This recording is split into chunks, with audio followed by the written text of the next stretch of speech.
semua, perkenalkan nama aku Estefania. Nah teman-teman, aku tuh sekarang sudah berada di Menara Kompas nih. Kalian tahu gak sih aku tuh di sini mau ngapain ya? Jadi kali ini tuh aku ingin mewawancarai salah satu reporter yang bekerja di sini. Kira-kira siapa ya? Biar kalian gak penasaran, kalian ikutin terus dan tonton videonya sampai akhir dan kita akan menanya-nanya seputar tentang reporter. Untuk itu, ditonton terus ya teman-teman. Bye-bye. Seperti yang sudah kita chatkan nih kak, by WhatsApp. Bisa nggak sih kak, kakak sebelumnya itu kakak memperkenalkan dirinya terlebih dahulu? Oke. Perkenalkan, nama saya Aliviana Damalik. Saya reporter dari Kompas TV dan saya sudah menjadi reporter dari tahun 2018 di sekitar 6 tahun dan sekarang saya menjadi reporter di program kriminal. Kriminal. I know. Oke, kita langsung ke pertanyaannya ya kak. Yang pertama itu, hal yang menarik dari liputan itu apa kak? Yang menarik dari liputan adalah ketika kamu menemukan fakta baru di lapangan. Jadi kamu sudah melakukan riset, kamu udah verifikasi, kamu udah nanya narsum sebelum diwawancara ya. Jadi ada pre-interviewnya dulu, ada pokoknya di pra-produksi itu ada riset dulu. Tapi ternyata pada saat kamu ngobrol nih, pada saat udah diproduksi, kamera sudah nyala, kamu sudah bertemu narsum untuk kedua kalinya, pada saat ngobrol ternyata, oh ada fakta baru nih. Nah itu yang menurut aku, bisa digali lagi nih di sebelah sini. Oh berkembang lagi dong, ternyata kasusnya nggak semudah itu. Kasusnya tidak cuma tip of the iceberg, ternyata ada lagi di dalamnya. That's nice. Ketika menemukan fakta baru, itu yang membuat aku kayak, oh ini menarik. Pekerjaan ini menarik ya. Gitu. Jadi pengen, nah why not gitu. Harus coba ya kak? Iya harus coba dong, bener banget. Terus nih kak, selama kakak liputan atau melakukan siaran, ada nggak sih kak kesalahan tuh dalam berbahasa atau kayak semacam kakak berbelit? Ada, dan itu terjadi dalam posisi untungnya aku reporter yang tidak live ya, jadi aku tapping, jadi setiap ada kesalahan aku bisa bilang ke kameramen mohon diulang ya, karena kendalaku adalah tata bahasa dan vocabulary aku yang kurang luas untuk bisa mengartikulasikan apa yang aku inginkan dari pikiran ke mulut, itu masih agak-agak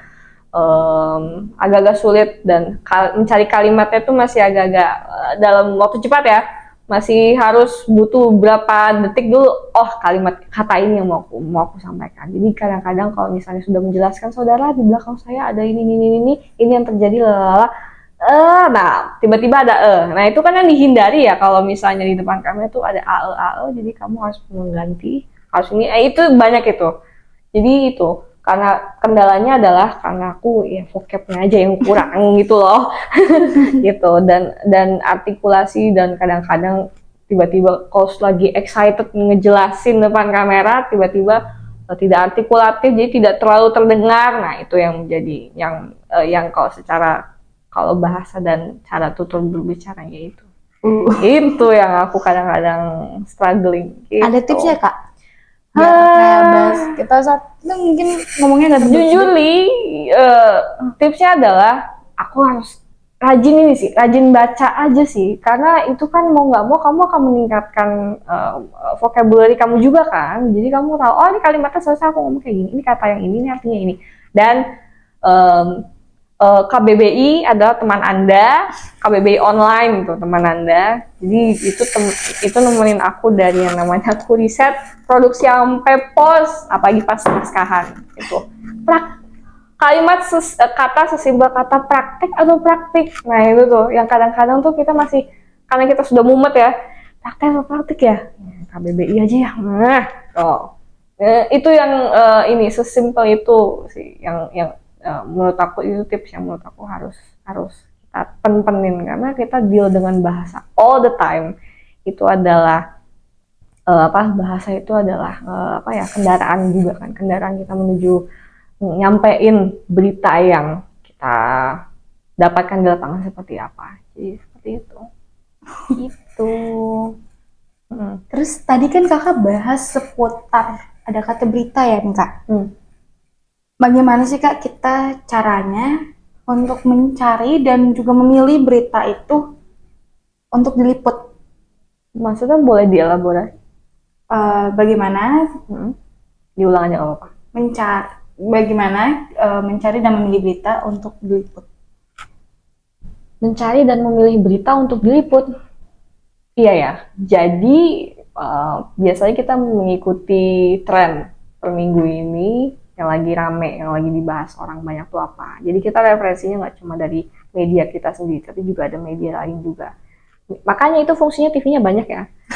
TV-nya banyak itu nggak cuma karena oh kita mau majangin TV, there's so many, we can watch from anything else. Tapi fungsinya adalah kita bisa ngecek channel lain, media ini, media A, B, C, D lagi bahas apa, lalu kita bisa ngecek angle yang mereka mainkan itu seperti apa. Jadi kita bisa main, oh ada angle lain nih gengs, misalnya.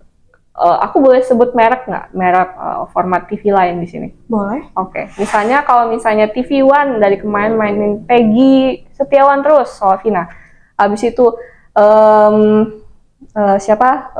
iNews juga mainin soal Vina tapi dari angle yang lain. Nah, kita bisa mainin celah mana nih kalau misalnya iNews sudah mainin Peggy, ini sudah mainin Vina. Oke, kita mainin yang angle yang lain aja. Oke, kita terpidananya aja deh. Yang lain, itu kan ada 8 orang.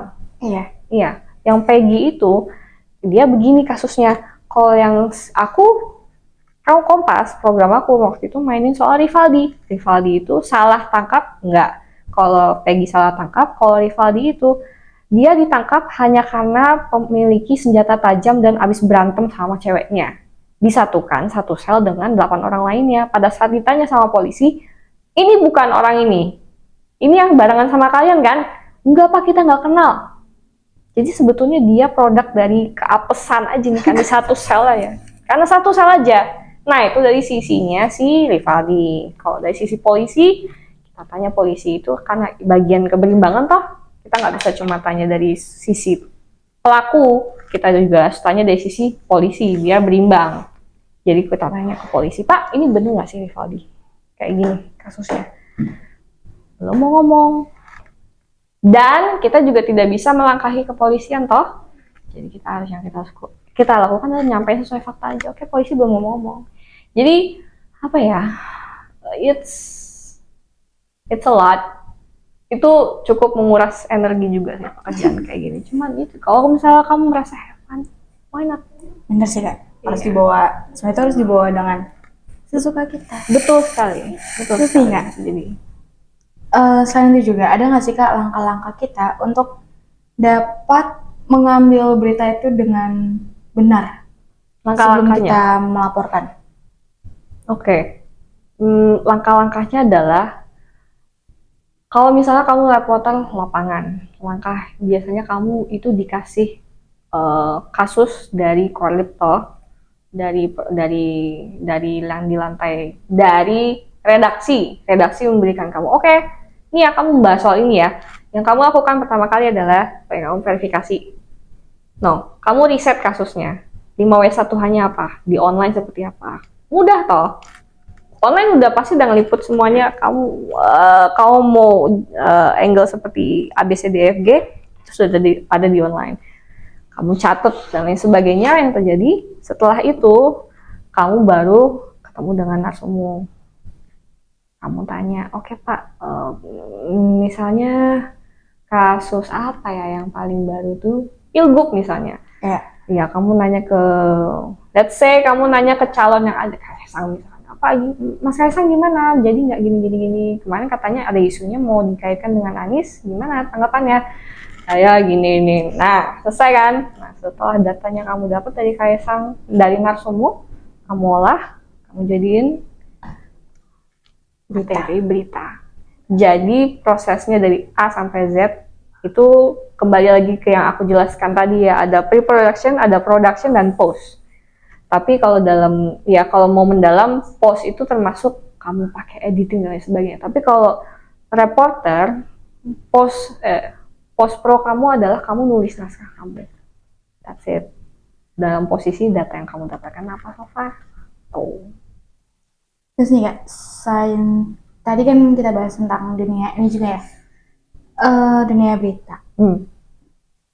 Dan kakak katanya ada sedikit tentang terjun ke lapangan. Mhm. Gimana sih kak kita cara pendekatan dalam berinteraksi dengan narasumber dan masyarakat untuk dapetin informasi yang secara relevan? Nggak berubah sih. Karena dulu tuh aku introvert dan aku pemalu dan aku nggak beranian orangnya kan, nggak enakan juga. Jadi yang aku lakukan adalah dulu aku nunggu narsum itu lagi nggak ngapa-ngapain. Baru aku baru aku bisa nanya-nanya. Which is ya kalau misalnya narsumnya, agendanya sedikit nggak apa-apa ya. Tapi kalau agenda narsumnya dari pagi sampai sore sibuk, kudu piye. Anyway, that's off tangent. Jadi yang terjadi adalah kalau misalnya aku pendekatan dengan narsum adalah aku biasanya berusaha untuk mengambil dari sisi humanis mereka. Itu tergantung ya. Kalau misalnya narsum kamu adalah misalnya pedagang di jalan, tutur bahasamu juga beda, cara penyampaian kamu juga beda. Pak, mau nanya dong gini. Nah, gitu. Soal gini Pak, boleh nggak Pak? Gitu. Cara penyampaian bahasanya juga disesuaikan dengan narasumber yang kamu temuin. Kalau misalnya narasumber kamu selevel eselon lah, kementerian, Pak izin saya dari sini saya berharap bisa wawancara, saya bisa kamu cut to the chase, kamu bisa langsung nanya soal kasus ini Pak, soal isu ini Pak, gini. Jadi menurut aku kembali ke yang aku sampaikan tadi, setiap narasumber approach-nya sehumanis mungkin dan disesuaikan dengan bahasanya, harus kamu sesuaikan juga. Kalau misalnya narsum kamu ngomongnya sudah let's say ngajak ngobrol. Narsum ada yang cuma bisa kamu ajak ngobrol, ada narsum yang bisa langsung kamu, Pak, soal ini Pak, tanggapannya. Tuh, tergantung. Tahu. Misalnya aku kayak nanya kamu nih, kita kan kamu udah di level strata S1 toh? Iya. Berarti ada pertanyaan yang memang mata kuliah kamu seperti apa gini. Ada beberapa istilah yang aku tidak bisa ajak ngobrol dengan orang yang pendidikannya di level mana. Jadi kayak menyesuaikan betul. Terus nih kak, yang terakhir, bagaimana sih kak kakak menangani situasi secara kontroversial atau konflik ketika melaporkan suatu berita? Istilahnya tuh you have to tread lightly. Kalau bahasa Inggrisnya adalah kamu harus mengaplikasikan hati-hati. 10 menit. Apa lanjut, it's okay. Keberhati-hatian sih, dan juga kamu harus rajin verifikasi juga. Ini seperti itu. At the end of the day, yang kamu lakukan adalah kamu deal dengan data dan fakta. Gitu. Kalau dari aku sih seperti itu ya. Iya kak. Wah, menarik sekali ya kak mengenai seputar liputan. Jadi itu aja kak pertanyaan dari aku. Terima kasih sudah meluangkan waktu dan maulah gitu. Ngobrol kita. Dia sebenarnya ngobrol, tapi ya gimana?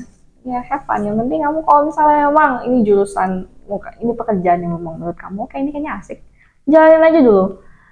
Tapi ya seperti pekerjaan-pekerjaan lain akan ada naik turunnya juga. Jadi yang penting ya bagaimana kamu mengambil itu semua. Apakah kamu ngambil positifnya atau ngambil negatifnya? Ya satu yuk. Gitu. Oke kak. Thank you.